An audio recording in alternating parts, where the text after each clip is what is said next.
जिल्ह्यात असो, राज्यात असो, तुम्ही मोठ्या प्रमाणात प्रचार सभा घेतला. काय सांगाल? त्याचा बदल दिसेल काय? हे लोकांच्या मनामध्ये मी ज्यावेळेला आम्ही सभा घेत होतो, चांगल्या प्रकारचा प्रतिसाद आहे.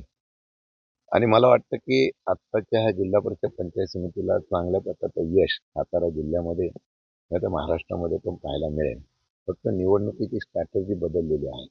शेवटच्या 2 दिवसाच्या स्ट्रॅटेजीमध्ये ज्या पद्धतीने सत्तारूढ पक्ष जी रणनीती करतं, ते आपल्या सर्वांना कल्पना आहे. त्यामुळे लोकशाही टिकवण्यासाठी लोकांची मानसिकता झालेली आहे. म्हणून अजितदादांचं जे स्वप्न होतं, पवारसाहेबांचं जे स्वप्न होतं, सगळ्यांचं ते एकत्रित विभाजन न करता एकत्र लढवायचं. त्याचा मला वाटतं निश्चितपणाने फायदा होईल. अं, रणनीती 2 दिवसामधली काय असते जरा उघड होऊन होईल? आपण स्टिंग ऑपरेशन केलं, सगळी माहिती मिळेल. त्याला कल्पना आहे आपल्याला. प्रचंड दबाव तंत्राचा वापर होतो.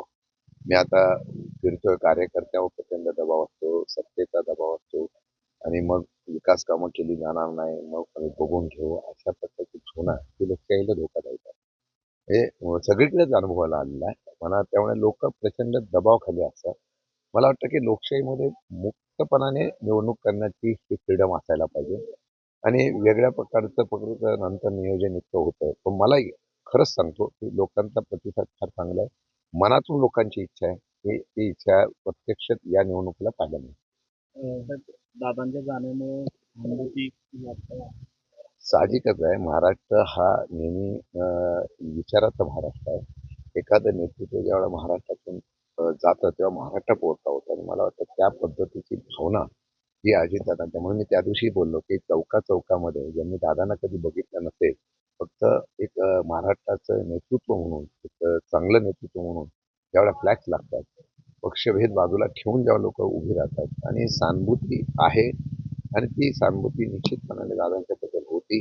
अचानक गेल्यामुळे त्याबद्दलची एक भावना लोकांच्या मनामध्ये आणि त्याचा फायदा निश्चित होईल असं मला अपेक्षा आहे.